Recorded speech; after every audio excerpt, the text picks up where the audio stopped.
ಎಲ್ಲರಿಗೂ ಐಡಿಯಾಸ್ ಫೋರಮ್ಗೆ ಸ್ವಾಗತ. ನಾನು ನಿಮ್ಮ ನವೀನ್ TR. ಐಡಿಯಾಸ್ ಫೋರಮ್ ತಂಡದ ವತಿಯಿಂದ ಏನು ದೊಡ್ಡ ಮಟ್ಟಕ್ಕೆ ಉಚಿತ ಶಿಕ್ಷಣ ಕ್ರಾಂತಿಯನ್ನು ನಮ್ಮ ಐಡಿಯಾಸ್ ಫೋರಮ್ ತಂಡದ ವತಿಯಿಂದ ಮಾಡಲಾಗ್ತಾ ಇದೆ. ಈ ಒಂದು ಕ್ರಾಂತಿಯ ಒಂದು ವಿಚಾರದಲ್ಲಿ ಈ ಒಂದು ಸರಣಿಯಲ್ಲಿ ಇತಿಹಾಸದ ಲೈವ್ ತರಗತಿಗಳನ್ನು ಐಡಿಯಾಸ್ ಫೋರಮ್ ತಂಡದ ವತಿಯಿಂದ ನಾವು ಯೂಟ್ಯೂಬ್ ಚಾನಲಲ್ಲಿ ನಾವು ಡೀಟೇಲ್ಡಾಗಿ ಮಾಡ್ತಾ ಇದ್ದೇವೆ. ಈ ಒಂದು ಸರಣಿಯಲ್ಲಿ ಈಗ ನಾನು ಮಾಡುತ್ತಿರುವಂತಹದ್ದು 258ನೇ ವಿಡಿಯೋ. ಯಾರೂ ಕಳೆದ ವಿಡಿಯೋಗಳನ್ನು ನೋಡಿಲ್ಲ, ಸಪರೇಟ್ ಪ್ಲೇಲಿಸ್ಟ್ ಇದೆ, ನೀವು ನೋಡ್ಕೊಳ್ತಾ ಬರ್ಬೋದಾಗ್ತದೆ. ಚೆಕ್ ಮಾಡಿ. ಐಡಿಯಾಸ್ ಫೋರಮಲ್ಲಿ ಹಲವಾರು ಕೋರ್ಸ್ಗಳು ಲಭ್ಯವಿವೆ, ಒಂದು ಸಲ ಚೆಕ್ ಮಾಡಿ ಯಾವ್ಯಾವ ಕೋರ್ಸ್ ಲಭ್ಯ ಇದೆ ಅಂತೇಳಿ. ಮತ್ತು ಐಡಿಯಾಸ್ ಫೋರಮ್ ಟೆಲಿಗ್ರಾಮ್ ಗ್ರೂಪಲ್ಲಿ ನಿಮಗೆ ಡೈಲಿ ಕ್ವಿಜ್ಗಳನ್ನು ಮಾಡಲಾಗ್ತಾ ಇದೆ. ಮತ್ತು ಈ PDF ಆಗ್ತಾಯಿದ್ದೀನಿ, ಅಲ್ಲಿ ನೀವು ಬಂದು ಚೆಕ್ ಮಾಡ್ಕೊಳ್ಳಿ. ನೀವು ಟೆಲಿಗ್ರಾಮ್ಗೆ ಹೋಗ್ಬಿಟ್ಟು @ಐಡಿಯಾಸ್ ಫೋರಮ್ ಅಂತ ಸರ್ಚ್ ಮಾಡಿದ್ರೆ ನೀವು ಟೆಲಿಗ್ರಾಮ್ ಗ್ರೂಪ್ಗೆ ಜಾಯ್ನ್ ಆಗ್ತೀರಿ. ಅಲ್ಲಿ ನಿಮಗೆ ಕಂಪ್ಲೀಟ್ ಕ್ವಿಜ್ಗಳನ್ನು ಎಲ್ಲವೂ ಕೂಡ ನಿಮಗೆ PDF ಎಲ್ಲವನ್ನೂ ಕೂಡ ನಿಮಗೆ ಅಲ್ಲಿ ಅಪ್ಲೋಡ್ ಮಾಡಲಾಗ್ತದೆ. ಒಂದ್ಸಲ ಚೆಕ್ ಮಾಡಿ. ಕಳೆದ ಕ್ಲಾಸಲ್ಲಿ 1857ರ ದಂಗೆಗೆ ಸಂಬಂಧಪಟ್ಟಂತೆ ನಾವು ಚರ್ಚೆ ಮಾಡ್ಕೊಳ್ತಾ ಬಂದಿದ್ವಿ. 1857ರ ದಂಗೆ ಭಾರತದಲ್ಲಿ ಯಾವ ರೀತಿ ಆಯಿತು, ಕರ್ನಾಟಕದಲ್ಲಿ ಅದರ ಎಫೆಕ್ಟ್ ಹೇಗಿತ್ತು ಅನ್ನೋದನ್ನು ಚರ್ಚೆ ಮಾಡ್ಕೊಳ್ತಾ ಬಂದಿದ್ದೆ. 1857ರ ದಂಗೆ ಅದು ವಿಫಲ ಆಯಿತು ಅಂತ ನಾವು ಹೇಳ್ತಾ ಹೋಗ್ತೇವೆ. ಅದು ವಿಫಲ ಆಗಿದೆ, ಒಪ್ಕೊಳ್ತೇವೆ. ಆದರೆ ಅದರ ಎಫೆಕ್ಟು ಇನ್ನೊಂದು ರೀತಿಯಾಗಿ ನಮಗೆ ಕಾಣ್ತಾ ಹೋಗ್ತದೆ. ಮತ್ತು ಇನ್ನೊಂದು 1857ರ ದಂಗೆಯನ್ನು ಬ್ರಿಟಿಷರು ಸಂಪೂರ್ಣವಾಗಿ ಹತ್ತಿಕ್ಕಿ ಭಾರತದ ಮೇಲೆ ಸಂಪೂರ್ಣವಾಗಿ ಬ್ರಿಟಿಷ್ ಅಧಿಕಾರವನ್ನು ಸಂಪೂರ್ಣವಾಗಿ ಅವರು ಪುನಃಸ್ಥಾಪಿಸ್ತಾರೆ, ರೀಎಸ್ಟಾಬ್ಲಿಷ್ ಮಾಡ್ತಾರೆ ಅವರ ಒಂದು ಬ್ರಿಟಿಷ್ ಅಥಾರಿಟಿಯನ್ನು. ಭಾರತೀಯರ ಮೇಲೆ ದೊಡ್ಡ ಮಟ್ಟಕ್ಕೆ ಅಟ್ಯಾಕ್ ಮಾಡ್ತಾರೆ, ಸಾವು ನೋವುಗಳಾಗ್ತದೆ, ಸಾವಿರಾರು ಸಂಖ್ಯೆಯಲ್ಲಿ ಭಾರತೀಯರು ಸಾವನ್ನಪ್ಪುವಂಥ ಕೆಲಸ ಆಗ್ತದೆ. ದೊಡ್ಡ ಮಟ್ಟಕ್ಕೆ ಇಡೀ ಭಾರತದಾದ್ಯಂತ ಆಗಿರುವಂಥ ದಂಗೆ ಆಗಿರೋದ್ರಿಂದ ಇದನ್ನು ಹತ್ತಿಕ್ಲಿಕ್ಕೋಸ್ಕರ ದೊಡ್ಡ ಮಟ್ಟದ ಹಣ ವ್ಯಯ ಆಗಿದೆ, ಶಸ್ತ್ರಾಸ್ತ್ರಗಳು ಬೇಕಾಗಿದೆ. ಅವೆಲ್ಲವನ್ನ ಏನು ಅವರು ಬ್ರಿಟನ್ನಿಂದ ತಗೊಂಬಂದೇನು ಕೊಡಲಿಲ್ಲ. ನಮ್ಮ ಹಣದಲ್ಲೇ ನಮ್ಮನ್ನು ಸಂಪೂರ್ಣವಾಗಿ ನಮ್ಮ ಆರ್ಮಿಯನ್ನೇ, ನಮ್ಮ ಭಾರತೀಯರು ಕೂಡ ಇದರಲ್ಲಿ ಹತ್ತಿಕ್ಕದಲ್ಲಿ ಸೇರಿಕೊಂಡಿದ್ರು, ಅವರನ್ನೇ ಉಪಯೋಗಿಸ್ಕೊಂಡು ನಮ್ಮನ್ನು ಹತ್ತಿಕ್ಕುವ ಕೆಲಸವನ್ನು ಅವರು ಮಾಡ್ತಾ ಹೋದರು. ಈ ಒಂದು ದಂಗೆ ಹಲವಾರು ಕಾರಣಗಳಿಂದಾಗಿ ವಿಫಲ ಆಯಿತು. ರೀಜನಲ್ ನೇಚರು ಮತ್ತು ಹಲವಾರು ಎಲ್ಲ ಸೆಕ್ಷನ್ ಆಫ್ ಸೊಸೈಟಿಯನ್ನು ಭಾಗವಹಿಸಿರಲಿಲ್ಲ, ಕೆಲವು ಪ್ರದೇಶಗಳಿಗೆ ಮಾತ್ರ ಸೀಮಿತ ಆಗಿತ್ತು. ಮತ್ತು ಅದರ ಉದ್ದೇಶಗಳು ಬೇರೆ ರೀತಿಯಾಗಿತ್ತು. ಮತ್ತು ಎಜುಕೇಟೆಡ್ಸ್ ಇಂಡಿಯನ್ಸ್ ಭಾಗವಹಿಸಿರಲಿಲ್ಲ. ಇವೆಲ್ಲ ಕೂಡ ನಿಮ್ಗೆ ಹೇಳ್ತಾ ಹೋಗಿದ್ದೆ. 1857ರ ದಂಗೆ ಫೇಲ್ ಆದರೂ ಕೂಡ ಭಾರತೀಯ ಇತಿಹಾಸದಲ್ಲಿ ಒಂದು ಟರ್ನಿಂಗ್ ಪಾಯಿಂಟ್ ಅಂತ ಕರಿತೀವಿ. It is A turning point in history of India ಅಂತ ಕರಿತೇವೆ. ಕಾರಣ ಎಷ್ಟೇ, ಭಾರತದ ಒಂದು ಆಡಳಿತದ ವ್ಯವಸ್ಥೆಯಲ್ಲಿ ಸಂಪೂರ್ಣವಾದಂತಹ ಬದಲಾವಣೆ ಆಗ್ತಾ ಹೋಗ್ತದೆ. ಇಲ್ಲಿಯವರೆಗೆ ಭಾರತವನ್ನು ಈಸ್ಟ್ ಇಂಡಿಯಾ ಕಂಪನಿ ಆಳ್ವಿಕೆ ಮಾಡ್ತಾ ಇತ್ತು. 1857ರ ದಂಗೆಯಲ್ಲಿ ಯಾವ ಮಟ್ಟಕ್ಕೆ ದಂಗೆ ಆಯಿತು ಅದನ್ನು ಗಮನಿಸಿ ಬ್ರಿಟನ್ ಸಂಸತ್ತಲ್ಲಿ ಇದರ ಬಗ್ಗೆ ಚರ್ಚೆ ಆಗುತ್ತೆ. ಅಪೋಸಿಷನ್ ಪಾರ್ಟಿಗಳು ಬ್ರಿಟನ್ ಸಂಸತ್ತಲ್ಲಿ ಇದರ ವಿರುದ್ಧವಾಗಿ ಟೀಕೆ ಮಾಡುವಂಥ ಕೆಲಸ ಮಾಡ್ತಾ ಹೋಗ್ತದೆ. ಆದ್ದರಿಂದ ಅರ್ಥ ಮಾಡ್ಕೊಂಡು ಬ್ರಿಟನ್ ಸಂಸತ್ತಲ್ಲಿ ಆಗಸ್ಟ್ 2, 1858ರಲ್ಲಿ ಒಂದು ಆ್ಯಕ್ಟನ್ನು ಪಾಸ್ ಮಾಡ್ತಾರೆ. 1858ರ ಕಾಯ್ದೆಯನ್ನು ಪಾಸ್ ಮಾಡ್ತಾರೆ. ಈ ಕಾಯ್ದೆಯನ್ನು ಪಾಸ್ ಮಾಡಿ ಭಾರತಕ್ಕೆ ನಾವು ಬೆಟರ್ ಗೌರ್ಮೆಂಟನ್ನು ಕೊಡ್ತೇವೆ, ಭಾರತೀಯರನ್ನು ವಿಶ್ವಾಸಕ್ಕೆ ತೆಗೆದುಕೊಳ್ಳುವ ಕೆಲಸವನ್ನು ಮಾಡ್ತಾ ಹೋಗ್ತೇವೆ ಅಂತೇಳಿ ಅವರು ಭರವಸೆಯನ್ನು ಕೊಡುವಂಥ ಕೆಲಸ ಆಗ್ತದೆ. ಇದರ ಮುಖಾಂತರವಾಗಿ ಭಾರತವನ್ನು ಏನು ಬ್ರಿಟಿಷ್ ಈಸ್ಟ್ ಇಂಡಿಯಾ ಕಂಪನಿ ಆಳ್ವಿಕೆ ಮಾಡ್ತಾ ಇತ್ತು ಅದನ್ನು ರದ್ದುಗೊಳಿಸಿ ಭಾರತದ ಸಂಪೂರ್ಣ ಅಧಿಕಾರವನ್ನು ಬ್ರಿಟನ್ ರಾಣಿಗೆ ಹಸ್ತಾಂತರಿಸಲಾಗ್ತದೆ. ಇದನ್ನು 1858ರ ಕಾಯ್ದೆಯ ಮುಖಾಂತರವಾಗಿ ಮಾಡಲಾಗ್ತದೆ. ಏನು ಆಗಸ್ಟ್ 2ನೇ ತಾರೀಕು ಇದು ಕಾಯ್ದೆ ಪಾಸ್ ಆಯಿತು, ಅದನ್ನು ಭಾರತದಲ್ಲಿ ಅನೌನ್ಸ್ ಮಾಡಬೇಕಿತ್ತು. ಆ ಕೆಲಸವನ್ನು ರಾಣಿಯ ಒಂದು ಹೇಳಿಕೆ ಏನಿತ್ತು, ಭಾರತೀಯರನ್ನು ವಿಶ್ವಾಸಕ್ಕೆ ತೆಗೆದುಕೊಳ್ಳುವಂಥ ಕೆಲಸ ಏನು ಮಾಡಬೇಕಾಗಿತ್ತು, ಆ ಕೆಲಸವನ್ನು ಲಾರ್ಡ್ ಕ್ಯಾನಿಂಗ್ ಅವರು ಭಾರತದ ಅಲಹಾಬಾದ್ನಲ್ಲಿ ನವೆಂಬರ್ 1ನೇ ತಾರೀಕು 1858ನೇ ಇಸವಿಯ ದಿನ ಅಲಹಾಬಾದಲ್ಲಿ ಒಂದು ದರ್ಬಾರನ್ನು ಮಾಡಿ, ಒಂದು ಫಂಕ್ಷನನ್ನು ಮಾಡಿಬಿಟ್ಟು ಆ ರಾಣಿಯ ಪ್ರೊಕ್ಲಮೇಷನನ್ನು, ರಾಣಿಯ ಘೋಷಣೆ ಏನಿತ್ತು ಪ್ರತಿ, ಆ ಘೋಷಣೆಯನ್ನು ಮಾಡುವ ಕೆಲಸವನ್ನು ಕ್ಯಾನಿಂಗ್ ಮಾಡ್ತಾ ಹೋದ. ಇದನ್ನು ನಾವು ಕ್ವೀನ್ಸ್ ಪ್ರೊಕ್ಲಮೇಷನ್ ಅಂತ ಕರಿತೇವೆ. ಅಲಹಾಬಾದ್ ದರ್ಬಾರಲ್ಲಿ ಆಗಿರುವಂಥ ಒಂದು ಪ್ರೊಕ್ಲಮೇಷನು. ಈ ಪ್ರೊಕ್ಲಮೇಷನ್ ನೋಡಿ, ಇದನ್ನು ರಾಣಿ ಹೊರಡಿಸಿದ್ದು. ಆದರೆ ರಾಣಿ ಹೊರಡಿಸಿದ್ದನ್ನು ಇವರು ಅಲಹಾಬಾದ್ ಅಲ್ಲಿ ಒಂದು ಫಂಕ್ಷನ್ ಥರ ಮಾಡಿಬಿಟ್ಟು ಅಲ್ಲಿ ಓದುವಂಥ ಕೆಲಸ ಆಗ್ತದೆ. ಇಲ್ಲಿ ಕಾಣುತ್ತೆ ನೋಡಿ, ಅಲಹಾಬಾದ್ ಮಂಡೇ 1 ನವೆಂಬರ್ 1858. ರಾಣಿಯ ಪರವಾಗಿ ಇವರು ಓದುವಂಥ ಕೆಲಸ ಆಗ್ತದೆ ಅಲಹಾಬಾದಲ್ಲಿ. ಕ್ಯಾನಿಂಗ್ ಅವರು ಓದ್ತಾರೆ, ಕ್ವೀನ್ಸ್ ಪ್ರೊಕ್ಲಮೇಷನನ್ನು ಓದ್ತಾರೆ. ಈಸ್ಟ್ ಇಂಡಿಯಾ ಕಂಪನಿಯನ್ನು ರದ್ದು ಮಾಡಿದ್ದೇವೆ, ಅಧಿಕಾರವನ್ನು ರಾಣಿಗೆ ಕೊಡಲಾಗಿದೆ ಅಂತ ಹೇಳ್ತಾರೆ. ಆದರೆ ಈ ಒಂದು ಪ್ರೊಕ್ಲಮೇಷನಲ್ಲಿ ರಾಣಿಯನ್ನು ಎಂಪರರ್ ಆಫ್ ಇಂಡಿಯಾ, ಭಾರತದ ಚಕ್ರವರ್ತಿ ಅಂತೇನು ಘೋಷಣೆ ಮಾಡಿಲ್ಲ. ಅಲ್ಲಿವರೆಗೂ ಭಾರತ ಅವರೇ ಆಳ್ವಿಕೆ ಮಾಡ್ತಿದ್ದು, ಆದರೆ ಭಾರತದ ಚಕ್ರವರ್ತಿ ಅಂತೇನು ಘೋಷಣೆ ಮಾಡಿರಲಿಲ್ಲ ಅವ್ರನ್ನ. ಮುಂದೆ 1877 ದೆಹಲಿ ದರ್ಬಾರಲ್ಲಿ ಅಲ್ಲಿ ಭಾರತದ ಚಕ್ರವರ್ತಿ ಅಂತ ಘೋಷಣೆ ಮಾಡಲಾಗಿದ್ದು. ಇದರ ಮುಖಾಂತರವಾಗಿ ಇಲ್ಲಿ ನವೆಂಬರ್ 1, 1858 ಏನು ಒಂದು ಅಲಹಾಬಾದ್ ದರ್ಬಾರ್ ಆಯಿತು, ಆ ದರ್ಬಾರ್ನಲ್ಲಿ ಈಸ್ಟ್ ಇಂಡಿಯಾ ಕಂಪನಿಯನ್ನು, ಆ ಒಂದು ಅಧಿಕಾರವನ್ನು ಕಂಪ್ಲೀಟಾಗಿ ರಾಣಿಗೆ ಕೊಡಲಾಯಿತು. ರಾಣಿ ಆ ಅಧಿಕಾರವನ್ನು ಒಂದು ಹೊಸ ಪೋಸ್ಟನ್ನು ಕ್ರಿಯೇಟ್ ಮಾಡಲಾಯಿತು. ಸೆಕ್ರೆಟರಿ, ಕಾರ್ಯದರ್ಶಿ ಅನ್ನುವಂಥ ಹುದ್ದೆಯನ್ನು ಬ್ರಿಟನ್ನಲ್ಲಿ ಒಂದು ಹುದ್ದೆಯನ್ನು ಕ್ರಿಯೇಟ್ ಮಾಡಲಾಯಿತು.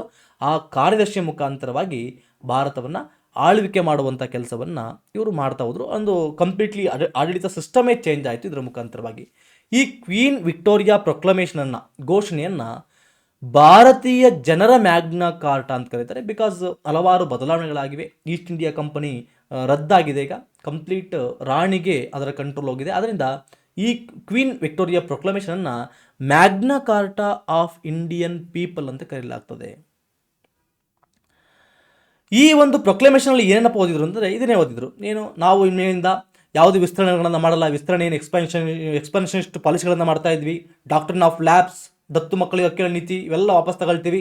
ನಾವು ಯಾರನ್ನೂ ಅಟ್ಯಾಕ್ ಮಾಡಲ್ಲ, ನಾವು ನಿಮಗೆ ಪ್ರಾಮಿಸ್ ಮಾಡ್ತೇವೆ, ನಾವು ಸಹಿಷ್ಣು ಕಾಪಾಡ್ಕೊಳ್ತೇವೆ, ರಿಲಿಜಿಯಸ್ ಟಾಲರೆನ್ಸ್ ಆಗ್ತೇವೆ ನಾವು ಅಂತ ಅಂತಾರೆ ಅವರು. ನಾವು ಧಾರ್ಮಿಕ ಸಹಿಷ್ಣುಗಳಾಗ್ತೀವಿ ಅಂತೇಳಿ.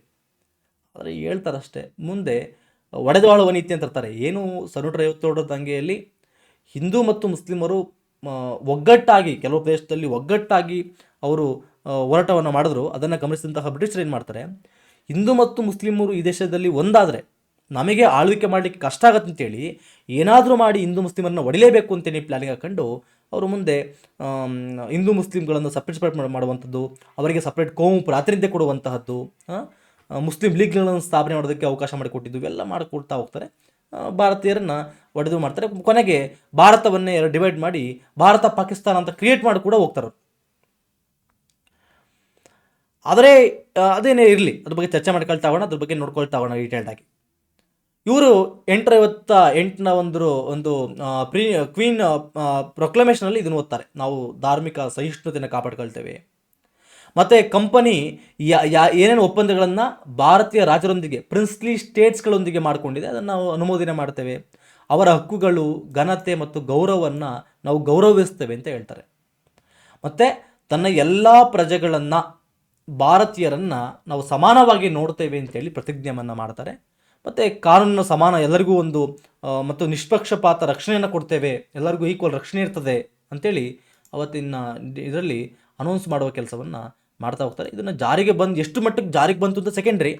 ಬಟ್ ಒಂದು ಲೆಕ್ಕದಲ್ಲಾದರೂ ಭಾರತೀಯರು ಪ್ರಜೆಗಳು, ಭಾರತೀಯರು ಮನುಷ್ಯರು, ಭಾರತೀಯರಿಗೂ ಕೂಡ ಹೃದಯ ಇದೆ ಅಂತೇಳಿ ಮೊಟ್ಟ ಮೊದಲ ಬಾರಿಗೆ ಅರ್ಥ ಮಾಡಿಕೊಳ್ಳುವ ಕೆಲಸವನ್ನು ಅಟ್ಲೀಸ್ಟ್ ಇವಾಗಲಾರು ಮಾಡಿದ್ರು ಈ ಒಂದು ದಂಗೆಯ ಮುಖಾಂತರವಾಗಿ. ಈ ದಂಗೆ ಫೇಲ್ ಆದರೂ ಕೂಡ ಇಂಡೈರೆಕ್ಟಾಗಿ ಹಲವಾರು ಒಂದು ಎಫೆಕ್ಟ್ಗಳನ್ನು ಈ ಒಂದು ದಂಗೆ ಮಾಡಿದೆ ಅಂತೇಳಿ ನಾವು ಹೇಳ್ಬೋದಾಗ್ತದೆ. ಇದಕ್ಕೆ ಸಂಬಂಧಪಟ್ಟಂತೆ ಹಲವಾರು ಪ್ರಶ್ನೆಗಳು ಎಕ್ಸಾಮ್ಸಲ್ಲಿ ಬಂದಿವೆ ನೋಡಿ. ಕೇಳಿದ್ದಾರೆ, ಯಾವಾಗ ಈ ಕ್ವೀನ್ ವಿಕ್ಟೋರಿಯಾ ಡಿಕ್ಲೇರ್ ಮಾಡ್ತಾರೆ ಅಂಥೇಳಿ, ಯಾವಾಗ ಅಂತಂದರೆ ಅನೌನ್ಸ್ ಮಾಡಿದ್ದು ಯಾವಾಗಪ್ಪ ಅಂದರೆ November 1, 1858. What was the date of queen's proclamation ಅಂತ ಕೇಳಿದ್ದಾರೆ. ಆ ಪ್ರೊಕ್ಲಮೇಷನ್, ಕ್ವೀನ್ ರಾಣಿಯ ಘೋಷಣೆಯ ಡೇಟ್ ಅದು ಸೇಮ್ ಪ್ರಶ್ನೆಯನ್ನು ಡಿಫ್ರೆಂಟಾಗಿ ಕೇಳ್ತಾರೆ ಅಷ್ಟೇ. 1858 ರಾಣಿ ವಿಕ್ಟೋರಿಯಾ ಅವರ ಘೋಷಣೆಯಲ್ಲಿ ಭಾರತೀಯರಿಗೆ ಅನೇಕ ವಿಷಯಗಳ ಬಗ್ಗೆ ಭರವಸೆ ನೀಡಲಾಯಿತು. ಈ ಕೆಳಗಿನ ಯಾವ ಆಶ್ವಾಸನೆಗಳನ್ನು ಬ್ರಿಟಿಷ್ ಸರ್ಕಾರ ಪೂರೈಸಿತು ಅಂತೇಳಿ. ವಶಪಡಿಸಿಕೊಳ್ಳಿಕ್ಕೆ ಏನು ಮಾಡ್ತೀವಿ ನಾವು, ಏನು ವಶಪಡಿಸಿಕೊಳ್ಳಬೇಕು ಅದನ್ನು ನಾವು ಕೈ ಬಿಡ್ತೀವಿ ಅಂತೇಳಿ ಅವ್ರು ಹೇಳ್ತಾ ಹೋದರು. ಅದು ಫುಲ್ಫಿಲ್ ಮಾಡಿದ್ದು ಅಂತೇಳಿ. ಅದೊಂದನ್ನು ಇಲ್ಲಿ ಕೊಟ್ಟಿದ್ದಾರೆ. You can go to that. ಇದು ಕ್ವಶನ್ಗಳನ್ನು ಕೊಟ್ಟಿದ್ದೀನಿ ಅಷ್ಟೇ. ಹಿಂಗೆ ಕ್ವಶನ್ಗಳನ್ನು ಕೇಳ್ಬೋದು ಇದ್ರ ಮೇಲೆ ಅಂತೇಳಿ. ಗೌರ್ಮೆಂಟ್ ಆಫ್ ಇಂಡಿಯಾ ಆ್ಯಕ್ಟ್ 1858 ನೋಡ್ಕೊಳ್ತಾ ಹೋದರೆ ಆಗಸ್ಟ್ 2ನೇ ತಾರೀಕಿದು ಪಾಸ್ ಆಗಿದ್ದು ಬ್ರಿಟನ್ ಪಾರ್ಲಿಮೆಂಟಲ್ಲಿ. ಈ ಒಂದು ಕಾಯ್ದೆ ಮುಖಾಂತರವಾಗಿ ಈಸ್ಟ್ ಇಂಡಿಯಾ ಕಂಪನಿಯನ್ನು ಸಂಪೂರ್ಣವಾಗಿ ರದ್ದು ಮಾಡಿ ಭಾರತದಲ್ಲಿ ಅದರ ಆಡಳಿತವನ್ನು ಬ್ರಿಟಿಷ್ ರಾಣಿಗೆ ವರ್ಗಾಯಿಸಲಾಯಿತು. ಈ ಒಂದು ಕಾಯ್ದೆ ಮುಖಾಂತರವಾಗಿ ಎಕ್ಸಾಮ್ಸಲ್ಲಿ ಕೇಳ್ತಾರೆ. ಹಿಂದೆ ಭಾರತವನ್ನು ಕೋರ್ಟ್ ಆಫ್ ಡೈರೆಕ್ಟರ್ಸ್ಗಳು ಮತ್ತು ಬೋರ್ಡ್ ಆಫ್ ಕಂಟ್ರೋಲ್ ಮುಖಾಂತರವಾಗಿ ಆಳ್ವಿಕೆ ಮಾಡ್ತಾ ಇತ್ತು. ಅದನ್ನು ಕಂಪ್ಲೀಟ್ಲಿ ರದ್ದು ಮಾಡಿ ಒಂದು ಹೊಸ ಹುದ್ದೆಯನ್ನು ಕ್ರಿಯೇಟ್ ಮಾಡಲಾಗುತ್ತೆ. ಅದನ್ನು ಸೆಕ್ರೆಟರಿ ಆಫ್ ಸ್ಟೇಟ್ ಅಂತೇಳಿ, ಹೊಸ ಕಾರ್ಯದರ್ಶಿ ಅಂತೇಳಿ ಇಂಗ್ಲೆಂಡಲ್ಲಿ, ಅದು ಭಾರತದಲ್ಲ, ಇಂಗ್ಲೆಂಡಲ್ಲಿ ಒಂದು ಪೋಸ್ಟನ್ನು ಕ್ರಿಯೇಟ್ ಮಾಡಲಾಗುತ್ತೆ. ಅದು ಅವರು ಕ್ಯಾಬಿನೆಟ್ ದರ್ಜೆಯ ಒಂದು ಪೋಸ್ಟ್. ಅದು ಕ್ಯಾಬಿನೆಟ್ ಮಂತ್ರಿ ಆಗಿರ್ತಾರೆ. ಬ್ರಿಟನ್ ಪಾರ್ಲಿಮೆಂಟಲ್ಲಿ ಈ ಸೆಕ್ರೆಟರಿ ಏನಿದ್ದಾರೆ, ಕಾರ್ಯದರ್ಶಿ, ಅವರು ಪಾರ್ಲಿಮೆಂಟಲ್ಲಿ ಕ್ಯಾಬಿನೆಟ್ ಮಿನಿಸ್ಟರ್ ಆಗಿರ್ತಾರೆ. ಅವರು ಭಾರತಕ್ಕೆ ಸಂಬಂಧಪಟ್ಟಂತೆ ಸಂಪೂರ್ಣವಾಗಿ ನೋಡ್ಕೊಳ್ತಾರೆ. ಅವರಿಗೆ ಸಹಾಯವನ್ನು ಮಾಡಲಿಕ್ಕೆ ಅಲ್ಲಿ ಇಂಗ್ಲೆಂಡಲ್ಲಿ ಇಂಡಿಯಾ ಕೌನ್ಸಿಲ್ ಅನ್ನೋದು ಕೂಡ ರಚನೆ ಮಾಡಲಾಗುತ್ತೆ. ಅದನ್ನು ಅವರು ಸಹಾಯವನ್ನು ಮಾಡಿಕೊಂಡು ಅವರು ಆಳ್ವಿಕೆಯನ್ನು ಮಾಡ್ತಾ ಹೋಗ್ತಾರೆ. ಇದರ ಮುಖಾಂತರವಾಗಿ ಏನು ನವೆಂಬರ್ 1ನೇ ತಾರೀಕು 1858ರಲ್ಲಿ ಏನು ಕ್ವೀನ್ಸ್ ಪ್ರೊಕ್ಲಮೇಷನ್ ಆಯಿತು ಅಲಹಾಬಾದ್ ದರ್ಬಾರಲ್ಲಿ, ಅಲ್ಲಿಂದ ಮೊದಲ ಬಾರಿಗೆ ಅಫಿಷಿಯಲ್ ಆಗಿ ಸೆಕ್ರೆಟರಿ ಆಫ್ ಸ್ಟೇಟನ್ನು ಅನೌನ್ಸ್ ಸ್ಟಾರ್ಟ್ ಮಾಡಲಾಯಿತು. ಅದರ ಮೊದಲ ಸೆಕ್ರೆಟರಿ ಆಫ್ ಸ್ಟೇಟ್ ಆಗಿ ಸರ್ ಚಾರ್ಲ್ಸ್ ವುಡ್ ಅವರು ಭಾರತದ ಕಾರ್ಯದರ್ಶಿಯಾಗಿ ಆಯ್ಕೆ ಆಗ್ತಾರೆ. ಮತ್ತು ಅವರಿಗೆ ಸಹಾಯವನ್ನು ಮಾಡಲಿಕ್ಕೆ ಇಂಡಿಯಾ ಕೌನ್ಸಿಲ್ ಅಂತೇಳಿ ಒಂದು ಸಹಾಯಕ್ಕೆ ಇಡಲಾಗಿತ್ತು. ಅದರಲ್ಲಿ 15 ಜನರು ಅದರಲ್ಲಿ ಇರ್ತಾಯಿದ್ರು. ರಾಣಿ ಕೂಡ ನೇಮಕ ಮಾಡ್ತಾಯಿದ್ರು ಮತ್ತು ಕೆಲವು ಹೈಯರ್ ಅಫಿಷಿಯಲ್ಸ್ಗಳನ್ನು ನೇಮಕ ಮಾಡಲಾಗ್ತಿತ್ತು. ಅವರು ನೋಡ್ಕೊಳ್ತಾ ಇದ್ರು. ಅವರು ಈ ಕೆಲಸ ನೋಡ್ಕೊಳ್ತಾ ಇದ್ರು. ಅವರಿಗೆ ಸಲಹೆಗಳನ್ನು ಕೊಡುವಂಥದ್ದು, ಸೆಕ್ರೆಟರಿಗೆ ಸಲಹೆ ಕೊಡೋ ಕೆಲಸವನ್ನು ಕೂಡ ಮಾಡ್ತಾ ಹೋಗ್ತಾಯಿದ್ರು. ಇನ್ನೊಂದು ಇಂಪಾರ್ಟೆಂಟಾಗಿ ನೋಡಬೇಕಾದ್ರೆ, ಏನು ಆಗಸ್ಟ್ 2, 1958ರಲ್ಲಿ ಏನು ಪಾಸ್ ಆಯಿತು ಕಾಯ್ದೆ, ಆ ಕಾಯ್ದೆಯಲ್ಲಿ ಈ ಹುದ್ದೆಯನ್ನು ಕ್ರಿಯೇಟ್ ಮಾಡಲಾಗಿತ್ತು. ಬಟ್ ಅಫಿಷಿಯಲ್ ಆಗಿ ಭಾರತದಲ್ಲಿ ಅನೌನ್ಸ್ ಮಾಡಿದ್ದು ನವೆಂಬರ್ 1, 1858. ಅಲ್ಲಿವರೆಗೆ ತಾತ್ಕಾಲಿಕವಾಗಿ ಲಾರ್ಡ್ ಸ್ಟ್ಯಾನ್ಲಿ ಅನ್ನೋರು ಕಾರ್ಯದರ್ಶಿಯಾಗಿ ಕೆಲಸವನ್ನು ಮಾಡ್ತಾಯಿದ್ರು. ಇವರು ಜಸ್ಟ್ ಒಬ್ಬರು MP ಆಗಿದ್ದರಷ್ಟೇ. ಅವರು MP, ಅವರು ತಾತ್ಕಾಲಿಕವಾಗಿ ಅದನ್ನು ಚಾರ್ಜನ್ನು ತೊಗೊಂಡಿದ್ರು, ಆ ಖಾತೆಯನ್ನು. ಅಫಿಷಿಯಲ್ ಆಗಿ ಸ್ಟಾರ್ಟ್ ಮಾಡಿದ್ದು ನವೆಂಬರ್ 1ನೇ ತಾರೀಕು. ಅಲ್ಲಿಂದ ಸ್ಟಾರ್ಟ್ ಆಗಿದ್ದಾರಪ್ಪ ಅಂದರೆ ಚಾರ್ಲ್ಸ್ ವುಡ್ ಇವರೇ official first secretary of state for India ಅಂದರೆ ಇವರೇ ಆಗ್ತಾರೆ. ತಾತ್ಕಾಲಿಕ ಏನು ಕೇಳೋದಿಲ್ಲ, ಡೋಂಟ್ ವರಿ. ಇವರಿಗೆ ಈ ಸೆಕ್ರೆಟರಿ ಅವರಿಗೆ ಸಹಾಯ ಮಾಡಲಿಕ್ಕೆ ಅವ್ರಿಗೆ ಒಂದು ಇಂಡಿಯನ್ ಕೌನ್ಸಿಲ್ ಅಂತ ಕೂಡ ಕೌನ್ಸಿಲ್ ಮೆಂಬರ್ಗಳಿದ್ದು 15 ಜನ ಇದ್ದರು. ಅದನ್ನು ಕೂಡ ನೋಡ್ಕೊಳ್ತಾ ಹೋಗೋಣ. ಮತ್ತು ಎಲ್ಲವನ್ನೂ ಕೂಡ ಭಾರತಕ್ಕೆ ಸಂಬಂಧಪಟ್ಟಂತೆ ಪ್ರತಿಯೊಂದು ವಿಚಾರವನ್ನು ಕೂಡ ಅಂತಿಮ ನಿರ್ಧಾರಗಳನ್ನು ಕೂಡ ಈ ಕಾರ್ಯದರ್ಶಿಯೇ ತೆಗೆದುಕೊಳ್ಳಬೇಕಾಗಿತ್ತು. ಆದ್ದರಿಂದ ಏನು ಪಿಟ್ಸ್ ಇಂಡಿಯಾ ಆ್ಯಕ್ಟ್ 1794ರಲ್ಲಿ ಏನು ತರಲಾಗಿತ್ತು ಅದನ್ನು ಕಂಪ್ಲೀಟ್ಲಿ ರದ್ದು ಮಾಡಿ ಹೊಸ ಸಿಸ್ಟಮನ್ನೇ ತರಲಾಯಿತು. ಇದರ ಮುಖಾಂತರವಾಗಿ ಸೆಕ್ರೆಟರಿಗೆ ಅಸಿಸ್ಟ್ ಮಾಡಲಿಕ್ಕೆ ಏನು 15 ಜನ ಕೌನ್ಸಿಲ್ ಮೆಂಬರ್ಗಳಿದ್ದರು, ಅವರಿಗೆ ಸ್ಯಾಲ್ರಿಯನ್ನು ಮತ್ತು ಅವರ ಆಫೀಸ್ ಎಕ್ಸ್ಪೆಂಡಿಚರ್ಗಳನ್ನು ಎಲ್ಲವನ್ನೂ ಕೂಡ ಅವರೇನು ಕೊಡ್ತಿರಲಿಲ್ಲ, ಭಾರತೀಯ ಖಾತೆಯಿಂದ ಕೊಡಲಾಗ್ತಾ ಇತ್ತು. ಭಾರತದ ಇಂಡಿಯನ್ ಪೂಲ್ ಆಫ್ ಅಕೌಂಟ್ಸ್ಗಳಿಂದ ಅವರಿಗೆ ಸ್ಯಾಲ್ರಿಯನ್ನು ಅದು ಪ್ರತಿಯೊಂದನ್ನು ಕೂಡ ಅವರಿಗೆ ಕೊಡಲಾಗ್ತಿತ್ತು ಭಾರತದ ಮುಖಾಂತರವಾಗಿ. ಅವರೇನು ಕೊಡ್ತಾ ಇರಲಿಲ್ಲ, ನಮ್ಮಿಂದನೇ ಸ್ಯಾಲ್ರಿ ಸಂಬಳ ಎಲ್ಲ ಕೊಡೋದವರಿಗೆ. ಮತ್ತು ಈ ಕಾರ್ಯದರ್ಶಿಗೆ ಅತ್ಯುನ್ನತದ ಅಧಿಕಾರವನ್ನು ಕೊಡಲಾಯಿತು. ಈ ಗವರ್ನರ್ ಜನರಲ್ ಆಫ್ ಇಂಡಿಯಾ ಅಂತ ಕರೀತಿದ್ದು, ಆ ಹುದ್ದೆಯನ್ನು ಹೆಸರನ್ನು ಬದಲಾವಣೆ ಮಾಡ್ತಾರೆ, ವೈಸ್ ರಾಯ್ ಅಂತ ಬದಲಾವಣೆ ಮಾಡಿಕೊಂಡು, ಆ ವೈಸ್ ರಾಯ್ಗೂ ಇರಲಿಲ್ಲ ಅದಕ್ಕೆ ಅತ್ಯುನ್ನತ ಪವರು ಭಾರತದ ಸೆಕ್ರೆಟರಿಗೆ ಇತ್ತು. ಅಷ್ಟು ಉನ್ನತವಾದಂಥ ಪವರ್ ಇತ್ತು. ಈ ಬಜೆಟ್ ಅನ್ನುವಂತಹ ಒಂದು ಕಾನ್ಸೆಪ್ಟನ್ನು ಗವರ್ನರ್ ಜನರಲ್ ಸಿದ್ಧಪಡಿಸಿದ್ರು ಕೂಡ, ಇಟ್ ಮೀನ್ಸ್ ವೈಸ್ ರಾಯ್ ಸಿದ್ಧಪಡಿಸಿದ್ರು ಕೂಡ, ಆದರೆ ಅದನ್ನು ಬ್ರಿಟಿಷ್ ಸಂಸತ್ನಲ್ಲಿ ಮಂಡಿಸಬೇಕಾಗಿದ್ದು ಯಾರಪ್ಪ ಅಂದರೆ ಈ ವೈಸ್ರಾಯ್ ಅಲ್ಲ. ಅದನ್ನು ಈ ಸೆಕ್ರೆಟರಿ ಆಫ್ ಇಂಡಿಯಾ ಅವರು ಈ UK ಇಂಗ್ಲೆಂಡ್ ಪಾರ್ಲಿಮೆಂಟಲ್ಲಿ ಬಜೆಟನ್ನು ಮಂಡನೆ ಮಾಡ್ತಾಯಿದ್ರು. ಯಾವುದೇ ಬಜೆಟ್ಗೆ ಸಂಬಂಧಪಟ್ಟಂತೆ ಏನೇ ವಿಚಾರ ಬಂದರೂ ಕೂಡ ವೈಸ್ರಾಯ್ ಮತ್ತು ಸೆಕ್ರೆಟರಿ ಮಧ್ಯೆ ಏನೇ ಇದ್ರೂ ಬಂದರೂ ಕೂಡ, ಜಗಳ ಏನಾದರೂ ಕೂಡ, ಅದು ಅಂತಿಮ ತೀರ್ಪು ಯಾರದಪ್ಪ ಅಂದರೆ, ಅಂತಿಮ ಶ್ರೇಷ್ಠ ಯಾರಪ್ಪ ಅಂದರೆ ಕಾರ್ಯದರ್ಶಿಗೆ ವೈಸ್ರಾಯ್ಗಿಂತ ಅವರು ಉನ್ನತ ಹುದ್ದೆ ಅಂತ ನಿಮಗೆ ಒಂದು ಹೇಳಿದಷ್ಟೇ. ಸೆಕ್ರೆಟರಿ ಒಂದು ಏನಿದೆ ಅದು ಸುಪೀರಿಯರ್ ಟು ವೈಸ್ರಾಯ್. ಕಂಪ್ಲೀಟ್ ಭಾರತಕ್ಕೆ ಸಂಬಂಧಪಟ್ಟಂತೆ ಕಂಪ್ಲೀಟ್ ನಿರ್ಣಯವನ್ನು ತೆಗೆದುಕೊಳ್ಳದೆ ಸೆಕ್ರೆಟರಿ. ಇವರು ವೈಸ್ರಾಯ್ ಬೇಕಾದ್ರೆ ಹೇಳ್ಬೋದು, ಹಿಂಗೆ ಮಾಡಿ ಅಂತ, ಬಟ್ ಅದನ್ನು ತಗೊಂಡ್ರೆ ತಗೋಬೋದು, ಬಿಟ್ಟಾರೆ ಬಿಡ್ಬೋದು. ಮತ್ತು ಎಸ್ಪೆಷಲಿ ಒಳ್ಳೊಳ್ಳೆ ಖಾತೆಗಳನ್ನು ಒಳ್ಳೆ ಅಧಿಕಾರವನ್ನು ಅವ್ರಿಗೆ ಸೆಕ್ರೆಟರಿನ ಹಿಡ್ಕೊಳ್ತಾ ಇದ್ರು. ಬಿಕಾಸ್ ಅವರು ಕ್ಯಾಬಿನೆಟ್ ದರ್ಜೆಯ ರ್ಯಾಂಕು ಮಂತ್ರಿ ಆಗಿದ್ದರಿಂದ ಅವರು ಹಿಡ್ಕೊಂಡಿದ್ರು. ಹಣಕಾಸು ಇಲಾಖೆ, ಲೋಕೋಪಯೋಗಿ ಇಲಾಖೆ, ರೈಲ್ವೆಗಳನ್ನು ಈ ಕಾರ್ಯದರ್ಶಿಯೊಂದಿಗೆ ಇರಿಸಲಾಗಿತ್ತು. ಈ ಕಾಯ್ದೆಗಳನ್ನು ವೈಸ್ರಾಯ್ಗೆ ಅಂತ ಅಧಿಕಾರಗಳು ಇರಲಿಲ್ಲ ಇಲ್ಲಿ. ಏನು ಗವರ್ನರ್ ಜನರಲ್ ಹುದ್ದೆ ಇತ್ತು, ಆ ಹುದ್ದೆನೇನು ರದ್ದು ಮಾಡಿಲ್ಲ. ಆ ಹುದ್ದೆ ಹಾಗೆ ಇತ್ತು. ಅದಕ್ಕೆ ಇನ್ನೊಂದು ಎಕ್ಸ್ಟ್ರಾ ಒಂದು ಹುದ್ದೆನ ಕ್ರಿಯೇಟ್ ಮಾಡಿ ವೈಸ್ರಾಯ್ ಅನ್ನುವಂಥ ಒಂದು ಹುದ್ದೆನ ಕ್ರಿಯೇಟ್ ಮಾಡಿ ಎರಡೂ ಹುದ್ದೆಯನ್ನು ಕೂಡ ಒಂದೇ ರೀತಿ ತೆಗೆದುಕೊಂಡು ಹೋಗೋ ಕೆಲಸ ಕೂಡ ಆಗ್ತಾ ಹೋಯಿತು. ಅದರಿಂದ ನಾವು ಹಿಂಗೆ ಹೇಳ್ಬೋದು, ಗವರ್ನರ್ ಜನರಲ್ ಹುದ್ದೆಯನ್ನು ವೈಸ್ರಾಯ್ ಎಂದು ಮರುನಾಮಕರಣ ಮಾಡಲಾಯಿತು ಅಂತ ಹೇಳ್ಬೋದು. ಅಥವಾ ಮತ್ತೆ ಗೊತ್ತಿರಲಿ, ಗವರ್ನರ್ ಜನರಲ್ ಪೋಸ್ಟನ್ನು ಅಬಾಲಿಷ್ ಮಾಡಿಲ್ಲ, ರದ್ದುಪಡಿಸಲಾಗಿಲ್ಲ, ಅದರ ಹೆಸರನ್ನು ಬದಲಾವಣೆ ಮಾಡಲಾಗಿದೆ. ಅದರ ನೋಡ್ರಿ, ಹಂಗಂತ ಸರ್ ಹೆಸರು ಬದಲಾವಣೆ ಅಂದರೆ ರದ್ದಾಯ್ತಲ್ವಾ? No no no, governor general ಅನ್ನೋದು ಕೂಡ ಇತ್ತು. ಅದರ ಜೊತೆಗೆ ವೈಸ್ರಾಯ್ ಅಂತ ಒಂದು ಹೊಸ ಹುದ್ದೆನ ಕ್ರಿಯೇಟ್ ಮಾಡಿ ಎರಡೂ ಹುದ್ದೆಯನ್ನು ಕೂಡ, ಗವರ್ನರ್ ಜನರಲ್ ಹುದ್ದೆಯನ್ನು ಕೂಡ ಮತ್ತು ವೈಸ್ರಾಯ್ ಒಂದು ಹುದ್ದೆನ ಕ್ರಿಯೇಟ್ ಮಾಡಿ ಆ ಹುದ್ದೆಯನ್ನು ಕೂಡ ಒಬ್ಬನಿಗೆ ಕೊಡಲಾಯಿತು. ಅದೇ ವೈಸ್ರಾಯ್ ಅಂತ ಕರಿತೀವಿ. ಇನ್ಮೇಲೆ ನಾವೇನು ಗವರ್ನರ್ ಜನರಲ್ ಅಂತ ಕರೆಯಲ್ಲ, ಅವರಿಗೆ ವೈಸ್ರಾಯ್ ಅಂತಲೇ ಕರಿತೇವೆ. ಉದಾಹರಣೆಗೆ ಹೇಳಬೇಕಂದ್ರೆ ನಿಮಗೆ, ಅವರು ಯಾವಾಗ ಗವರ್ನರ್ ಜನರಲ್ ಆಗಿ ಕೆಲಸವನ್ನು ಮಾಡ್ತಾರೆ, ಅವರು ಯಾವಾಗ ವೈಸ್ರಾಯ್ ಆಗಿ ಕೆಲಸ ಮಾಡ್ತಾರೆ ನೋಡ್ಕೊಳ್ತಾ ಹೋದರೆ, ಈ ವೈಸ್ರಾಯ್ ಮತ್ತು ಗವರ್ನರ್ ಜನರಲ್ ಹುದ್ದೆಯನ್ನು ಒಬ್ಬರೇ ನಿರ್ವಹಿಸ್ತಾರೆ. ಅವರು ಭಾರತವನ್ನು ಬ್ರಿಟಿಷ್ ಕ್ರೌನ್ನ ಮುಖಾಂತರವಾಗಿ ಭಾರತವನ್ನು ಆಳ್ವಿಕೆ ಮಾಡಬೇಕಾದ್ರೆ ಅವರು ಗವರ್ನರ್ ಜನರಲ್. ಅದೇ ಅವರು ಪ್ರಿನ್ಸ್ಲಿ ಸ್ಟೇಟ್ಸ್ಗಳು ಜೊತೆ ಅವರು ಮಾತುಕತೆಯನ್ನು ಮಾಡಬೇಕಾದ್ರೆ ಅವರು ವೈಸ್ರಾಯ್. ಈ ರೀತಿಯಾಗಿ ಏನು ಗವರ್ನರ್ ಜನರಲ್ ಹುದ್ದೆಯನ್ನು ರದ್ದು ಮಾಡಿಲ್ಲ. ಭಾರತವನ್ನು ಆಳ್ವಿಕೆ ಮಾಡಬೇಕಾದ್ರೆ ನೇರವಾಗಿ ಅವರ ಪ್ರಾವಿನ್ಸ್ಗಳನ್ನು ಆಳ್ವಿಕೆ ಮಾಡಬೇಕಾದ್ರೆ ಅವರು ಗವರ್ನರ್ ಜನರಲ್. ಅದೇ ಪ್ರಿನ್ಸ್ಲಿ ಸ್ಟೇಟ್ಸ್ಗಳ ಜೊತೆ ಅವರು ಮಾತುಕತೆ ನಡೆಸಬೇಕಾದ್ರೆ, ಏನೋ ಒಪ್ಪಂದಗಳನ್ನು ಮಾಡ್ಕೋಬೇಕಾದ್ರೆ ಅವರು ವೈಸ್ರಾಯ್ ಆಗಿ ಕೆಲಸವನ್ನು ಮಾಡ್ತಾ ಇದ್ರು. ಅದರಿಂದ ಸಿಂಪಲ್ ಆಗಿ ಜಸ್ಟ್ ಎಕ್ಸಾಮ್ ಪಾಯಿಂಟ್ ಆಫ್ ಗೊತ್ತಿರಲಿ, ಹಲವಾರು ಬುಕ್ಕಲ್ಲಿ ಕೊಟ್ಟಿರೋದು ಹಿಂಗೇನೆ, ಇಷ್ಟು ಡೀಟೇಲ್ ಏನು ಕೊಟ್ಟಿಲ್ಲ. ಗವರ್ನರ್ ಜನರಲ್ ಹುದ್ದೆಯನ್ನು ವೈಸ್ರಾಯ್ ಎಂದು ಮರುನಾಮಕರಣ ಮಾಡೋದು ಅಂತ ಕೊಟ್ಟಿದ್ದಾರೆ ಅಷ್ಟೇ. ಬಿಟ್ಟರೆ ಯು ಕ್ಯಾನ್ ರೀಡ್ ದಟ್, ಹಂಗೆ ಇಟ್ಕೊಳ್ಳಿ. ಬಟ್ ಸ್ವಲ್ಪ ಡೀಟೇಲ್ಟಾಗಿ ಗೊತ್ತಿರಲಿ ನಿಮಗೆ ಈ ಥರ ಇದೆ ಅಂತೇಳಿ, ರದ್ದು ಮಾಡಿಲ್ಲ ಅದನ್ನು ಅಂತೇಳಿ. ಅದರಿಂದ ಈ ಗವರ್ನರ್ ಜನರಲ್ ಹುದ್ದೆಯನ್ನು ವೈಸ್ರಾಯ್ ಆಫ್ ಇಂಡಿಯಾ ಅಂತೇಳಿ ಹೆಸರಿಸಲಾಯಿತು. ಆದ್ದರಿಂದ ಈ ಕ್ಯಾನಿಂಗ್ ಅವರನ್ನು ಗವರ್ನರ್ ಜನರಲ್ ಮತ್ತು ಭಾರತದ ವೈಸ್ರಾಯ್ ಎರಡೂ ಕೂಡ ಇವರು ಒಂದು ಮಟ್ಟಕ್ಕೆ ಇವರು ಒಂದೇ ಶ್ರೇಣಿಗೆ ಆಗಿದ್ದಾರೆ, ಅವಕಾಶನೂ ಪಡೆದಿದ್ದಾರೆ. ಗವರ್ನರ್ ಜನರಲ್ ಹುದ್ದೆಯನ್ನು ಮರುನಾಮಕರಣ ಆಯಿತು ಕೂಡ ನೀವು ಅನುಭವ ಆಗ್ತದೆ. ನೋಡಿರಿ ಹೆಂಗಪ್ಪ ಅಂದರೆ, ಇವರು ವೈಸ್ರಾಯ್ ಆಗಿ ಯಾವಾಗ ಕೆಲಸ ನಿರ್ವಹಿಸ್ತಾರೆ ಮತ್ತು ಗವರ್ನರ್ ಜನರಲ್ ಆಗಿ ಯಾವ ಕೆಲಸ ನಿರ್ವಹಿಸ್ತಾರೆ. ಬ್ರಿಟಿಷ್ ಭಾರತವನ್ನು ಅವರು ಆಳ್ವಿಕೆ ಮಾಡಬೇಕಾದ್ರೆ ಗವರ್ನರ್ ಜನರಲ್ ಆಗಿ ಕೆಲಸ ಮಾಡ್ತಾರೆ. ಅದೇ ರಾಜ್ಯ ಸಂಸ್ಥಾನಗಳು ಪ್ರಿನ್ಸ್ಲಿ ಸ್ಟೇಟ್ ಜೊತೆ ಅವರು ಕೆಲಸವನ್ನು ಮಾಡಬೇಕಾದ್ರೆ ವೈಸ್ರಾಯ್ ಕೆಲಸವನ್ನು ಮಾಡ್ತಾರೆ.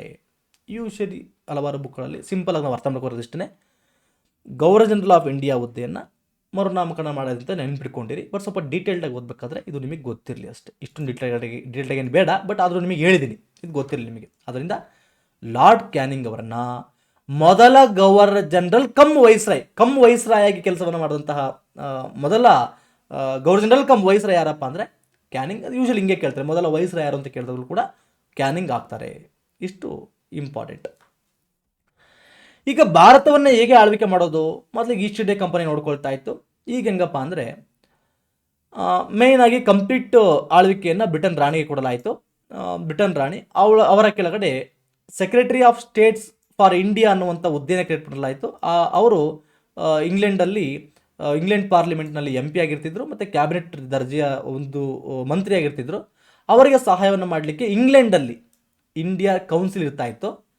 ಭಾರತದಲ್ಲಿ ಗವರ್ನರ್ ಜನರಲ್ ಕಮ್ ವೈಸ್ರಾಯ್ ಇರ್ತಾ ಇದ್ರು. ಅವರಿಗೆ ಸಹಾಯವನ್ನು ಮಾಡಲಿಕ್ಕೆ ಎಕ್ಸಿಕ್ಯೂಟಿವ್ ಕೌನ್ಸಿಲ್ ಇರ್ತಾ ಇತ್ತು. ಭಾರತಕ್ಕೆ ಸಂಬಂಧಪಟ್ಟಂತೆ ಏನೇ ಬಜೆಟ್ ಮಂಡನೆ ಮಾಡಬೇಕಂದ್ರೂ ಕೂಡ ಗವರ್ನರ್ ಜನರಲ್ ಮಂಡನೆ ಮಾಡ್ತಿರಲಿಲ್ಲ ಅಥವಾ ವೈಸ್ರಾಯ್ ಮಂಡನೆ ಮಾಡ್ತಿರಲಿಲ್ಲ. ಕಾರ್ಯದರ್ಶಿ ಇಂಗ್ಲೆಂಡ್ ಪಾರ್ಲಿಮೆಂಟಲ್ಲಿ ಮಂಡನೆ ಮಾಡ್ತಾಯಿದ್ರು. ಭಾರತಕ್ಕೆ ಯಾವುದೇ ಸಂಬಂಧಪಟ್ಟಂತೆ ಏನೇ ಕಾನೂನು ತರಬೇಕಂದ್ರೂ ಕೂಡ ಈ ಕಾರ್ಯದರ್ಶಿನೇ ಮಂಡನೆ ಮಾಡ್ತಾಯಿದ್ರು. ಅವರಿಗೆ ಸಹಾಯವನ್ನು ಮಾಡಲಿಕ್ಕೆ ಅವ್ರಿಗೆ ವೈಸ್ರಾಯ್ ಹೆಲ್ಪ್ ಮಾಡ್ತಿದ್ರು ಅಷ್ಟೇ, ಹಿಂಗೆ ಸಲಹೆಗಳನ್ನು ಕೊಡ್ತಿದ್ರು. ಬಿಟ್ಟರೆ ಕಂಪ್ಲೀಟ್ಲಿ ಕಾರ್ಯದರ್ಶಿನೇ ಸುಪ್ರೀಂ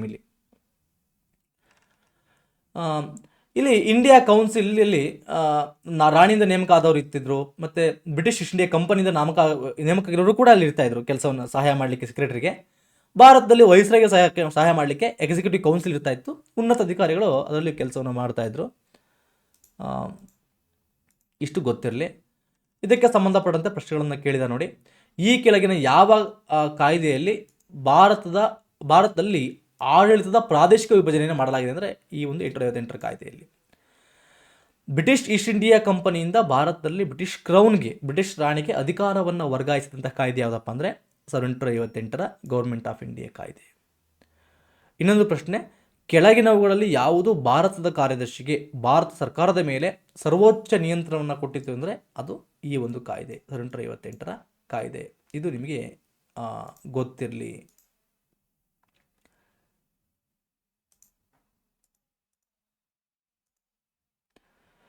ಇನ್ನು ಕೆಲವು ಪ್ರಶ್ನೆಗಳನ್ನು ಕೊಟ್ಟಿದ್ದೀನಿ, you can go through that. Just ಬೇಕಾದ್ರೆ ನಿಮಗೆ ಹೆಂಗೆ ಹೇಳ್ತೀನಿ ಅಷ್ಟೇ. ಇಲ್ಲಿ ನೋಡಿ 857 ದಂಗೆ ಸಂಬಂಧಪಟ್ಟಂತೆ ಯಾವುದು ಸರಿ ಅಂತ ಕೇಳಿದ್ದಾರೆ ನೋಡಿ.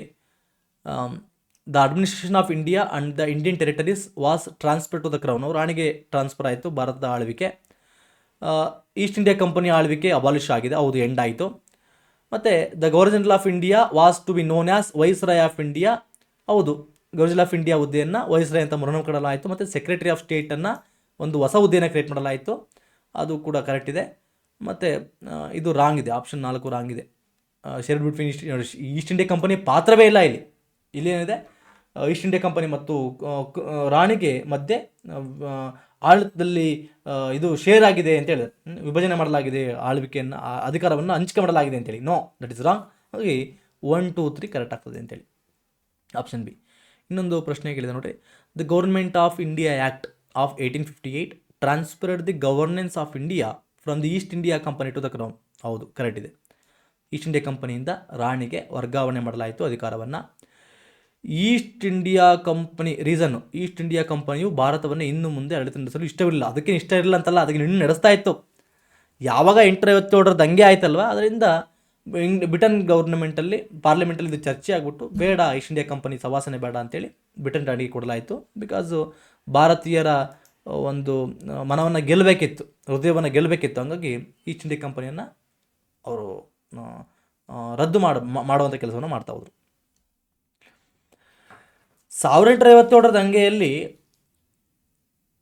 ಭಾರತೀಯ ಹಿಂದೂ ಮುಸ್ಲಿಮರು ಬಹಳ ಅದ್ಭುತವಾಗಿ ಪ್ರದರ್ಶನ ಮಾಡಿ ಒಗ್ಗಟ್ಟಾಗಿ ವಿರುದ್ಧವಾಗಿ ಹೋರಾಟವನ್ನು ಮಾಡಿದ್ರು.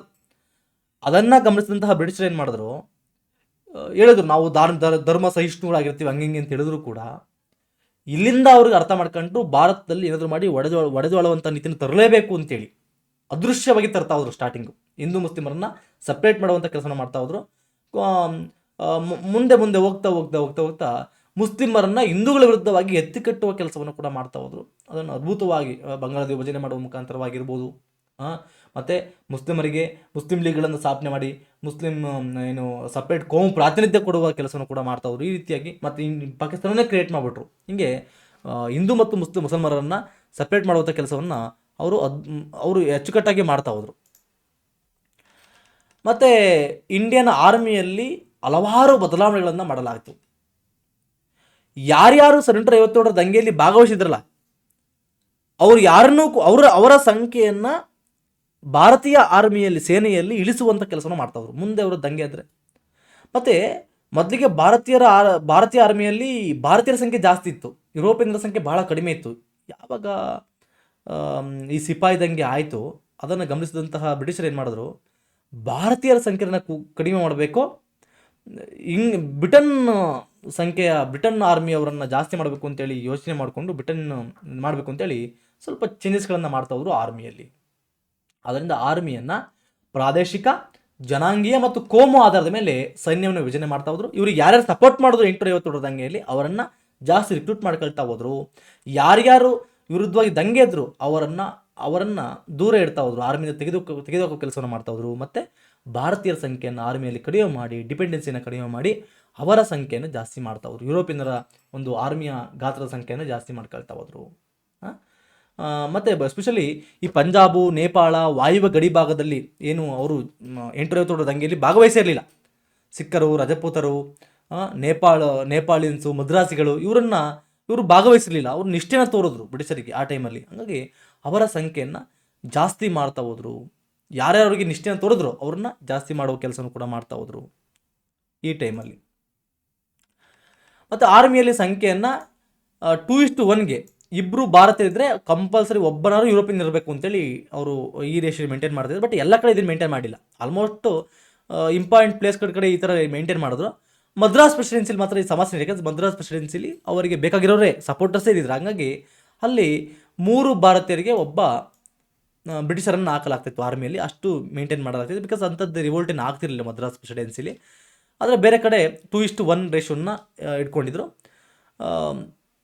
ಯುರೋಪಿಯನ್ ಸೈನಿಕರನ್ನು 40,000 ಇತ್ತು ಅವ್ರ ಸಂಖ್ಯೆ 850 ದಂಗೆ ಆಗ್ಬೇಕಾರೆ. ಆ ಸಂಖ್ಯೆಯನ್ನು 60,000ಕ್ಕೆ ಏರಿಕೆ ಮಾಡಿದ್ರು. ಆ ಟೈಮಲ್ಲಿ ಭಾರತೀಯರ ಸಂಖ್ಯೆ 2,80,000 ಇತ್ತು ಆರ್ಮಿಲಿ. ಅದನ್ನು 1,40,000 ಕಡಿಮೆ ಮಾಡಿಬಿಟ್ರು. ಆಲ್ಮೋಸ್ಟ್ 1:2 ರೇಂಜಿಗೆ ತಂದುಬಿಟ್ರು. ಎಕ್ಸೆಪ್ಟ್ ಈ ಮದ್ರಾಸ್ ಪ್ರೆಸಿಡೆನ್ಸಿ ಬಿಟ್ಟು ಇನ್ನೆಲ್ಲ ಕಡೆ 1:2, 2 ಜನ ಭಾರತೀಯ ಇದ್ದರೆ ಒಬ್ಬರು ಕಂಪಲ್ಸರಿ ಯುರೋಪಿಯನ್ ಸೈನಿಕ ಇರಲೇಬೇಕು ಅಂತೇಳಿ ಆ ರೀತಿಯಾಗಿ. ಮತ್ತು ಭಾರತೀಯರಿಗೆ ಏನು ಆರ್ಮಿಗೆ ಜಾಯ್ನ್ ಆಗ್ತಿದ್ರು ಅವರಿಗೆ ಉನ್ನತ ಹುದ್ದೆಗಳನ್ನು ಕೊಡ್ತಾನೆ ಇಲ್ಲ. ಆಲ್ಮೋಸ್ಟ್ ಒಂದು ಹೆಡ್ ಕಾನ್ಸ್ಟೇಬಲ್ ಆಗೋದು ದೊಡ್ಡ ವಿಚಾರ ಆಗ್ಬಿಟ್ಟಿತ್ತು.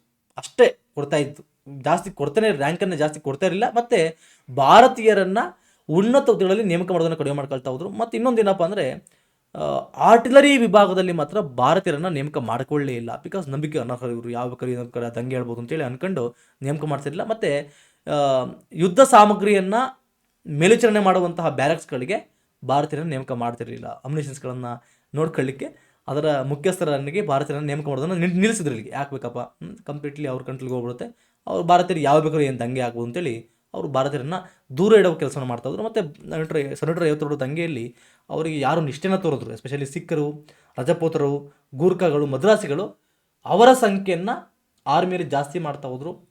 ಸಿಖ್ ರೆಜಿಮೆಂಟು, ಗೂರ್ಖಾ ರೆಜಿಮೆಂಟ್ ಅಂತ ಕ್ರಿಯೇಟ್ ಮಾಡಿ ಅವರು ಏನೋ ದೊಡ್ಡ ಶ್ರೇಷ್ಠ ಅನ್ನುವಂಥ ಒಂದು ಬಿಂಬಿಸುವ ಕೆಲಸವನ್ನು ಮಾಡ್ತಾ ಹೋದರು.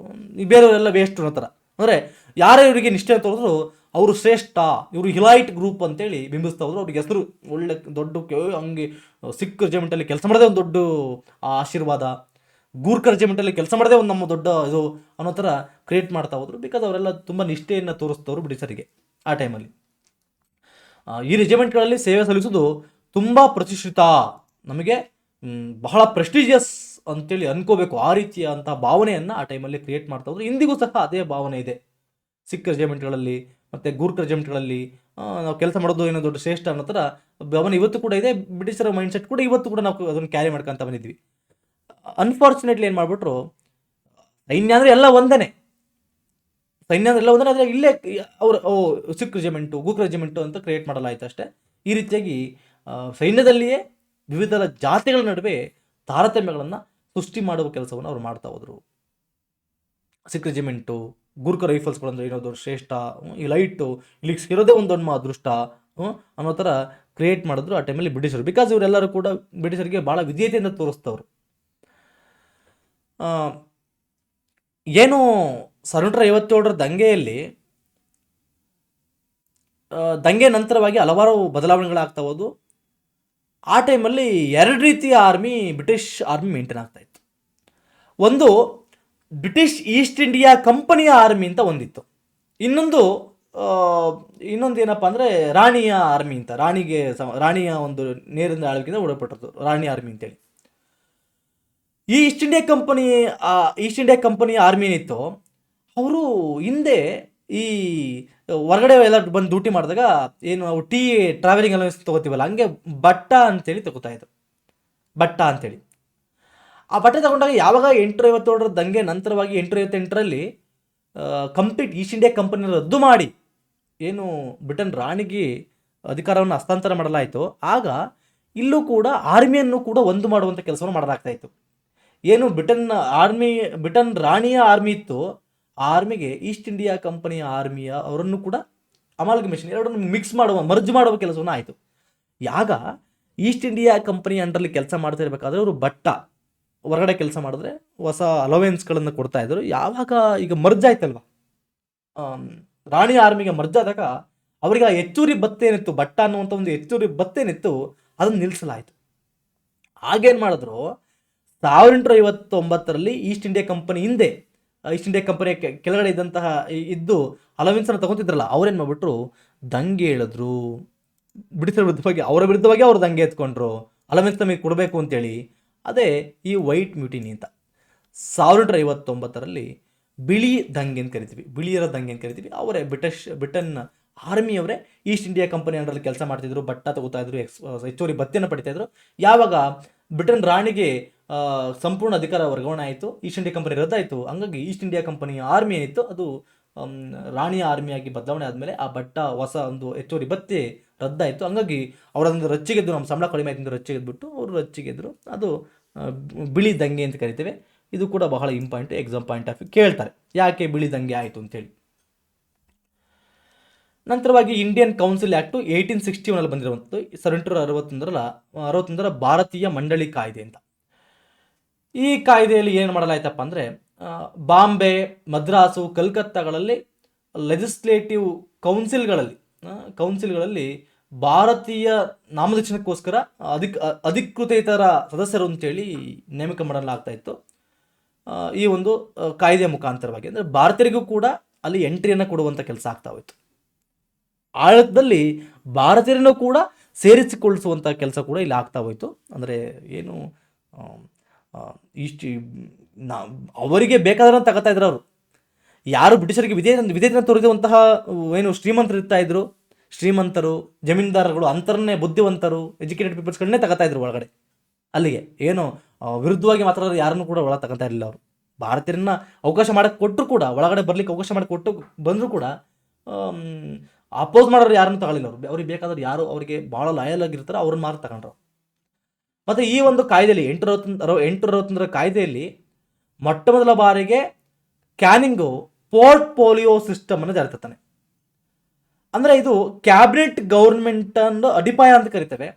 ಈಗ ಡಿಪಾರ್ಟ್ಮೆಂಟ್ಗಳು ಡಿವೈಡ್ ಮಾಡ್ತಾ ಹೋಗ್ತೀವಿ. ಕೈಗಾರಿಕಾ ಡಿಪಾರ್ಟ್ಮೆಂಟು, ಫೈನಾನ್ಸ್ ಡಿಪಾರ್ಟ್ಮೆಂಟು, ಆ ಡಿಪಾರ್ಟ್ಮೆಂಟು, ಹೆಲ್ತ್ ಡಿಪಾರ್ಟ್ಮೆಂಟು, ಆರೋಗ್ಯ ಖಾತೆ, ಮತ್ತು ಬೇರೆ ಬೇರೆ ಖಾತೆಗಳನ್ನು ಡಿವೈಡ್ ಮಾಡ್ತಾ ಹೋಗ್ತೀವಲ್ವಾ.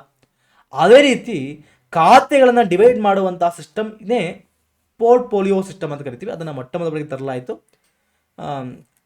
ಅದಕ್ಕೆ ಒಂದೊಂದು ಖಾತೆಗೆ ಸಂಬಂಧಪಟ್ಟಂತೆ ಒಬ್ಬ ಮಂತ್ರಿಗಳ ಥರ ಆ ಥರ ಏನೋ ಒಂದು ಮಾಡುವಂಥ ಕೆಲಸ, ಅಂದರೆ ಅಧಿಕಾರವನ್ನು ಹಂಚಿಕೆ ಮಾಡ್ಕೊಳ್ಳೋದು ಪೋರ್ಟ್ಫೋಲಿಯೋ ಸಿಸ್ಟಮ್ ಮುಖಾಂತರವಾಗಿ ಮಾಡ್ಕೊಳ್ತಾ ಹೋದ್ರು. ಇದನ್ನ ಎಕ್ಸಾಮ್ಸಲ್ಲಿ ಕೇಳ್ತಾರೆ. ಪೋರ್ಟ್ಫೋಲಿಯೋ ಸಿಸ್ಟಮನ್ನು ಜಾರಿಗೆ ತಂದದ್ದು ಮೊಟ್ಟ ಮೊದಲ ಬಾರಿಗೆ ಯಾವ ಕಾಯ್ದೆ ಮುಖಾಂತರವಾಗಿ ಅಂದರೆ 1861 ಕಾಯ್ದೆಯಲ್ಲಿ. ಮತ್ತು ಗವರ್ನರ್ ಜನರಲ್ಸ್ನ ಎಕ್ಸಿಕ್ಯೂಟಿವ್ ಕೌನ್ಸಿಲ್ ಏನಿತ್ತು ಅದನ್ನು ಸ್ವಲ್ಪ ಎನ್ಲಾರ್ಜ್ ಮಾಡಿ, ಸ್ವಲ್ಪ ಅದನ್ನು ವಿಸ್ತರಣೆ ಮಾಡಲಾಯಿತು. ಅದನ್ನು ಸೆಂಟ್ರಲ್ ಲೆಜಿಸ್ಲೇಟಿವ್ ಕೌನ್ಸಿಲ್ ಆಗಿ ಎಕ್ಸ್ಪ್ಯಾಂಡ್ ಮಾಡಲಾಯಿತು. ಗವರ್ನರ್ ಜನರಲ್ಗೆ ಅಥವಾ ವೈಸ್ರಾಯ್ಗೆ ಸುಗ್ರೀವಾಜ್ಞೆಯನ್ನು ಹೊರಡಿಸುವಂತಹ ಅಧಿಕಾರವನ್ನು ಕೂಡ ಇಲ್ಲಿ ಕೊಡಲಾಯಿತು. ಕೇಳ್ತಾರೆ, ಸುಗ್ರೀವಾಜ್ಞೆಯನ್ನು ಹೊರಡಿಸುವಂಥ ಅಧಿಕಾರವನ್ನು ಕೊಟ್ಟಂತಹ ಕಾಯ್ದೆ ಯಾವುದಪ್ಪ ಅಂದರೆ ಈ ಒಂದು 1861 ಕಾಯ್ದೆ. ಮತ್ತು ಸ್ವಲ್ಪ ಅಡಿಷನಲ್ ಮೆಂಬರ್ಸ್ಗಳನ್ನು ಏನು ಜಾಯಿನ್ ಮಾಡೋದು ಸ್ವಲ್ಪ ಅಂದರೆ ಎನ್ಲಾರ್ಜ್ ಮಾಡಿದ್ರು ಅಷ್ಟೇ. ಗವರ್ನರ್ ಜನರಲ್ ಕೌನ್ಸಿಲನ್ನು ಎನ್ಲಾರ್ಜ್ ಮಾಡ್ತಾ ಹೋದರು. ಮತ್ತು ಭಾರತೀಯ ಒಂದು ಸದಸ್ಯರುಗಳನ್ನು ಕೂಡ ಅಲ್ಲಿ ಎಂಟ್ರಿ ಮಾಡುವಂಥ ಕೆಲಸ ಕೂಡ ಆಗ್ತಾ ಹೋಯಿತು. ಲೆಜಿಸ್ಲೇಟಿವ್ ಕೌನ್ಸಿಲ್ಗಳಿಗೆ ಭಾರತೀಯರನ್ನು ಶಾಸಕಾಂಗ ಪರಿಷತ್ನಲ್ಲಿ ಸೇರಿಸಲಿಕ್ಕೆ ಮೊದಲ ಬಾರಿಗೆ ಅವಕಾಶವನ್ನು ಕಲ್ಪಿಸಲಾಯಿತು.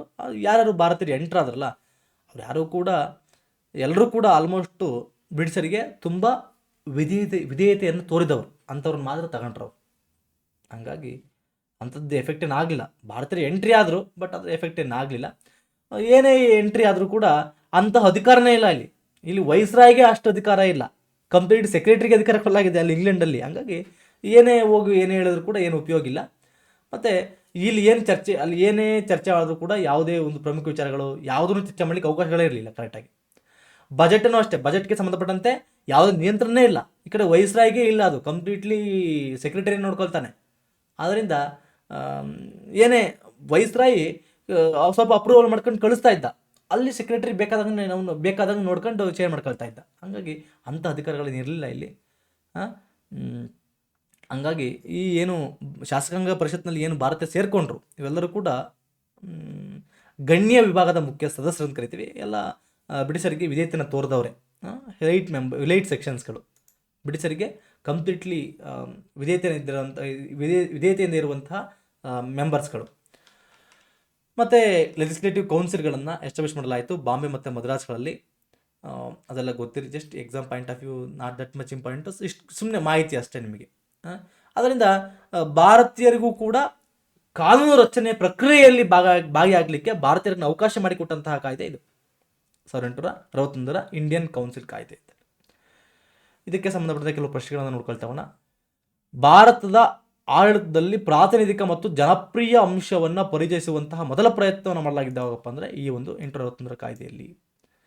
1961 ಕಾಯ್ದೆಯಲ್ಲಿ ಪೋರ್ಟ್ ಪೊಲೀಸ್ ಸಿಸ್ಟಮನ್ನು ಇಂಟ್ರೊಡ್ಯೂಸ್ ಮಾಡಲಾಯಿತು. ಕರೆಕ್ಟ್ ಇದೆ, ಹೌದು. ಗವರ್ನರ್ ಜನರಲ್ ಅವರು ಸುಗ್ರೀವಾರಿನೇ ಹೊರಡಿಸ್ಬೋದಿತ್ತು, ಹೌದು, ಕರೆಕ್ಟ್ ಇದೆ. ಮತ್ತು ಲೆಜಿಸ್ಲೇಟಿವ್ ಕೌನ್ಸಿಲ್ಗಳನ್ನು Punjab, north west frontier province ಆಗ್ರಾದಲ್ಲೂ ಕೂಡ ಲೆಜಿಸ್ಲೇಟಿವ್ ಕೌನ್ಸಿಲ್ಗಳನ್ನು ಫಾರ್ಮೇಷನ್ ಮಾಡಲಾಯಿತು, ಹೌದು, ಕರೆಕ್ಟ್ ಇದೆ. ಅದರಿಂದ 3 ಕೂಡ ಕರೆಕ್ಟ್ ಇದೆ ಅಂತೇಳಿ ಆನ್ಸರ್ ಮಾಡಬೇಕಾಗುತ್ತೆ. ಈ ರೀತಿಯ ಪ್ರಶ್ನೆಗಳನ್ನು ಕೇಳ್ಬೋದು ಎಕ್ಸಾಮ್ಸಲ್ಲಿ ಅಷ್ಟೇ. ಮತ್ತು ಕೊನೆಯದಾಗಿ ಕ್ಯಾನಿಂಗ್ಗೆ ಸಂಬಂಧಪಟ್ಟಂತೆ ಸ್ವಲ್ಪ ರಿವಿಷನ್ ಮಾಡೋದಾದರೆ, ಇವನ ಕಾಲದಲ್ಲಿ ಆಗಿರುವಂತಹ ಪ್ರಮುಖ ಘಟನೆಗಳನ್ನು ನೋಡ್ಕೊಳ್ತಾ ಹೋಗೋಣ. ಇವನ ಕಾಲದಲ್ಲಿ 3 ಯೂನಿವರ್ಸಿಟಿಗಳು, ಕಲ್ಕತ್ತಾ, ಮದ್ರಾಸ್, ಬಾಂಬೆ ಯೂನಿವರ್ಸಿಟಿ ರಚನೆ ಆಗ್ತಾ ಹೋಯಿತು. ಮತ್ತು 857 ದಂಗೆ ಆಯಿತು, ಅದನ್ನು ಹತ್ತಿಕ್ಕಿದ್ರು ಇವನ ಕಾಲದಲ್ಲಿ. ದಂಗೆ ಆದ ನಂತರ the government of India act 1858 complete ಆಗಿ ಈಸ್ಟ್ ಇಂಡಿಯಾ ಕಂಪನಿಯನ್ನು ರದ್ದು ಮಾಡಿ ಅದರ ಆಳ್ವಿಕೆಯನ್ನು ಬ್ರಿಟನ್ ರಾಣಿಗೆ ಕೊಡಲಾಯಿತು. ಮತ್ತು ಅದರ ಮುಖಾಂತರವಾಗಿ ದತ್ತು ಮಕ್ಕಳಿಗೆ ಅಕ್ಕಿಲ್ಲ ಏನು ತಾನು ತಿಂದರು ಅದನ್ನು ರದ್ದು ಪಡಲಾಯಿತು. ಆಲ್ಮೋಸ್ಟ್ ಇಡೀ ಭಾರತವನ್ನೇ ಅವ್ರ ಕಂಟ್ರೋಲ್ ಆಗಿದೆ, ಇನ್ನೇನು ಉಪಯೋಗ ಇಲ್ಲ, ಇದು ಸುಮ್ಮನೆ ವಾಪಸ್ ತಗೊಂಡ್ರಷ್ಟೇ. ಅಬಾಲಿಷ್ಡ್ ಡಾಕ್ಟ್ರಿನ್ ಆಫ್ ಲ್ಯಾಬ್ಸ್, ದತ್ತು ಮಕ್ಕಳಿಗೆ ಅಕ್ಕಿಲ ರೀತಿಯನ್ನು ಅಬಾಲಿಷ್ ಮಾಡಲಾಯಿತು, ತೆಗೆದುಹಾಕಲಾಯಿತು. ಮತ್ತು 1759ರಲ್ಲಿ ಯುರೋಪಿಯನ್ ಟ್ರೂಪ್ಸ್ಗಳು ವೈಟ್ ದಂಗೆ ಅಂತ ಆಯಿತು. ಈಸ್ಟ್ ಇಂಡಿಯಾ ಕಂಪನಿ ಅಂಡರಲ್ಲಿ ಕೆಲಸ ಮಾಡುವಂತಹ ಸೈನಿಕರು ದಂಗೆ ಹೇಳ್ತಾರೆ, ನಮಗೆ ಬಟ್ಟ ಸಿಗ್ತಾಯಿಲ್ಲ, ಸ್ಪೆಷಲ್ ಅಲವೆನ್ಸ್ಗಳು ಸಿಗ್ತಾಯಿಲ್ಲ ಅಂತ ದಂಗೆ ಹೇಳ್ತಾರೆ. ಮತ್ತು